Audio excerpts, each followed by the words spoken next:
Kabar terbaru Fedi Nuril, aktor Ayat-Ayat Cinta. Masih ingat Fedi Nuril, pemain film Ayat-Ayat Cinta? Baru saja rayakan anniversary pernikahan ke-7 makin harmonis.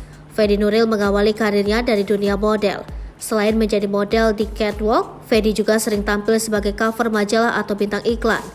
Lulusan D3 Akuntansi Universitas Indonesia ini kemudian mendapat tawaran dari Rudi Sudjarwo untuk membintangi film Mengejar Matahari. Namanya melejit berkat bermain di film Ayat-Ayat Cinta.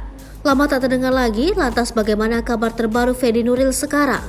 Diketahui Fedi Nuril menikah pada Januari 2016 dengan Fanny Widiasasti setelah melalui proses ta'aruf sejak April 2014. Kini rumah tangga mereka sudah berjalan kurang lebih 7 tahun. Saat usia pernikahan mereka memasuki usia 7 tahun, tampak keduanya merayakan anniversary dengan sederhana.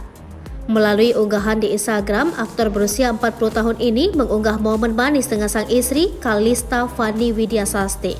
Tak segan, Fedi Nuril memeluk mesra sang istri. Keduanya juga terlihat kompak dengan mengenakan pakaian berwarna senada yaitu hijau. Dalam keterangan unggahan, Fedi Nuril menuliskan kalimat bahagianya lantaran memiliki istri seperti Kalista Fanny Widiasasti. Aktor asal Jakarta ini juga berharap selalu bersama istrinya dalam keadaan susah dan senang. Sebagai rekan artis turut memberikan komentar di unggahan itu.